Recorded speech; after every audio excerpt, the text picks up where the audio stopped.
Question numéro 1C, right? So here we talk about the Varna Ashram Dharma, from which Varna you are, from which ashram you are, what you follow, right? It's both there in the Veda and in the Bhagavad Gita as well. But the concept explored in the Bhagavad Gita have their origins in the Vedas. Doing commence par Veda, right? But the Bhagavad Gita offers expansion and clarification, which is arguably more important to modern Hindus. You know, modern Hindus, clarification. We are not people like you come and tell us to do A and I will do A. No, I will question. Why should I do A? Why not should I do B? This is how we are. We question. Longtemps, une partie comme ça. When, people were telling them to do some things fairly, without questioning, without understanding its importance. Is it important or not also, right? But Bhagavad Gita really gives clarification about it. If you are doing it, why you are doing it. Candidates might also reflect more broadly on the issue of relevance to contemporary lives and the implications of the age and status of the Vedas as Shruti. The age, no? The affair since beginning of time, peut-être beginning of creation, the Sanat, the Vedas, right? So people today need something more practical, more relevant, and where they find the Bhagavad Gita to be that, instead of following a scripture which dates, a long time, right? So they prefer something recent and practical. You can also consider issues of language and accessibility of text for ordinary Hindus. Tous les deux autres langages dans Sanskrit, Ved and Bhagavad Gita. But Bhagavad Gita has many translations compared to Ved. Okay. Parce que le problème, c'est, even for Bhagavad Gita it is, mais especially for Ved, the problem with translating Sanskrit to other language is interpretations. Sanskrit language and mot li capable in a 40-50 million, right? It is in fact like that. I'll give you one example. The word Hari. Hari means Vishnu, no, God. But in Sanskrit, there is a meaning of Hari, which means monkey as well, right? So interpretations, one moves at meaning the vast. That is why the Bhagavad Gita, the Veda, it's a bit difficult to translate it. Mopal qui can translate, not exactly seulement. And summarized way of the Veda, not the exact translation. Mais par contre, the Bhagavad Gita, directly, right? We draw out our own interpretation. You will see the Bhagavad Gita will be kind of easier compared to Veda also. L'IPN has so many interpretations qui nous a faire. Donc, c'est pour ça qu'il est possible for translation. Maintenant, aussi un autre aspect que moi me trouve important dedans là, my point of view, I'm telling you.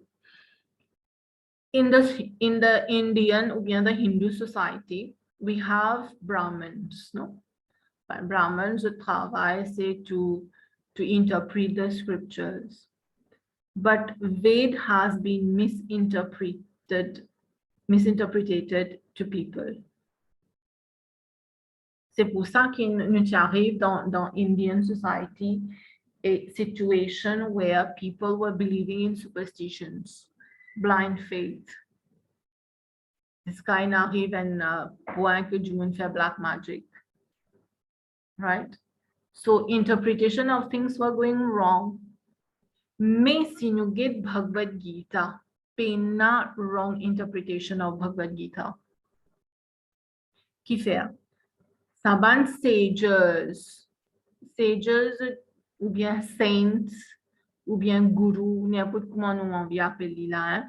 For example, ce qui a established ISKCON, Prabhupada, right? Like him, nous avons beaucoup saints like this. Zut give proper interpretation of Bhagavad Gita, recorded interpretation of Bhagavad Gita. Ved, Kumanush will transmit Ved to people by words. The Guru will say, the disciple will listen, il pour rappel, il pour remember. Et lui, quand il pour une Guru, il pour transmit the same to the student in the same way. There was no written evidence, right? Après qu'il nous gagne, Vedvyas compiled to affair. Vedvyas did that, but it was later on. Me Bhagavad Gita, no, we have it here already. And these saints or sages, like Namdev, you have Kabir Das, you have especially Guru Prabhupada, they have given their explanation, their interpretation of the Bhagavad Gita. And they are all recorded. Recorded in what way?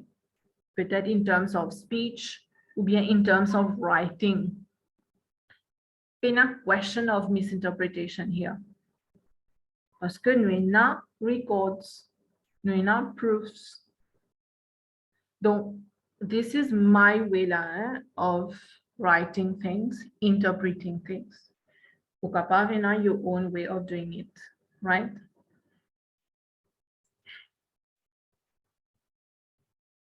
It could therefore be argued that modern texts like Bhagavad Gita are needed to enable wider understanding.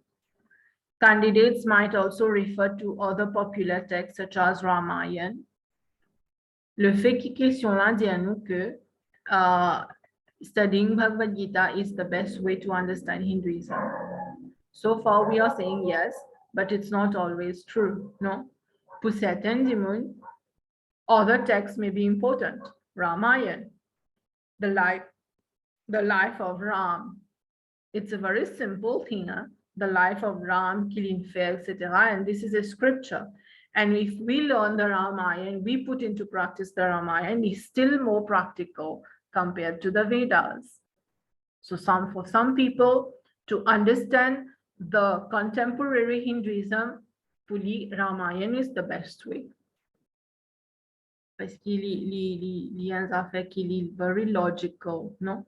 Il montre au Ram comment ils vivent sur la vie, truthfully, rightfully, according to Dharma. Quand il y a un problem, what happened? We live in a society where there are demons in terms of our anger, jealousy, and Ram had to fight these. So really practical. The general popularity of the Bhagavad Gita might also be considered as part of its influence on religion. Dans le monde, you don't have that in nous payons sa Vaishnavism part là. Nous en allons, mais bien bref. But I can discuss it later if you want, just to have a knowledge of things. Dans le monde en entier, si nous guettons le monde en entier, nous n'avons plus beaucoup Vaishnav. Percentage, I'm not remembering the percentage, mais c'est moins plus beaucoup. Environ 60 quelque chose %. People around the world, they are Vaishnav. Quand nous disons Vaishnav, they follow Vaishnavism, they follow Vishnu. Vishnu can be in the form of Ram, Krishna, it can be Narsimha, any form of Vishnu. Popular forms say Ram and Krishna. And beaucoup that follow Krishna in the ISKCON. Nous appelons ça Sampradaya. Moi, espérons pas plus compliqué la vie. Allez, me mettre comme ça, une Vaishnavism, une une secte, qui nous appelle ça un sampradaya. For example, I give you one example. We have the Shri Sampradaya. Shri Sampradaya, Shri Vijay Lakshmi, c'est un autre mot pour Lakshmi. Shri Sampradaya. Je prie Krishna Vishnu, mais aussi Lakshmi. Et dans un autre Sampradaya, un autre secte, li n'est pas important pour les prier Lakshmi, les prier Vishnu. Right? So we have many Sampradayas like this in Vaishnavism. Okay. So what I was telling you, in the whole world population, those who are Hindus, most of us, we are Vaishnav, right? So that is maybe one way of saying that how Bhagavad Gita gagne plus l'importance. Quand une ville Vaishnav, nous pouvons donner plus l'importance to Bhagavad Gita than to Vedas. Pas veut dire Vaishnav, they deny ou bien they reject the Veda. It's not true at all. So it's pas lire the Veda. No one stops you to do that. They read, they interpret, of course. Mais pour the Bible, là, c'est Bhagavad Gita. Quand the Bible, c'est the main scripture, actually, we mean to say, c'est Bhagavad Gita. That's why Bhagavad Gita has been influencing people so much throughout the world. Finally, it could be noted that it is possible to practice Hinduism without direct reference to text. I told you, Hinduism is so vast. You can faire reference to some text or not, to some scripture or not. Et nan di moun li pas important pour li refer to scriptures. Parce qu'il y a comment in Bhagavad Gita in general to follow karma yoga. Maybe someone for him karma yoga is not going to a temple, cleaning the altar, kutina bonji, felmitsu, nugulans, etc. This is not karma yoga. Karma yoga for that person can be feeding someone, taking care of nature, feeding animals, no? Right? So, il n'est pas tout le temps important to refer to text. Many common practices of contemporary Hinduism, such as Murti Puja, are not easily shown to have foundations in instruction from religious text. Là, ça, c'est lié vers un autre issue, Murti Puja, the idol worship, where many common practices in our Hinduism, such as the Murti Puja, the idol worship, they are not shown to have foundation in religious text. Dans Veda carrément indien, nous disons worship the formless one. There has been mention of God who can take avatar, etc. But at the end, we have to worship on the impersonal aspect of God, ou bien the formless God, right? Even in the Bhagavad Gita we are free to do idol worship. If you want to pray demigods, we can pray demigods. We are free here, right? So that's it. That is one point also you can discuss here. So this is question number 1. You have 3 parts. The part A to explain about this. The part B about liberation, referring to Bhagavad Gita. And the part C, est-ce que studying Bhagavad Gita is the best way to understand Hinduism? Ou bien nous a dit les autres scripture also, right? So you can write for ou bien against, ou bien you write the both side of it. It's all up to you how to do it, right?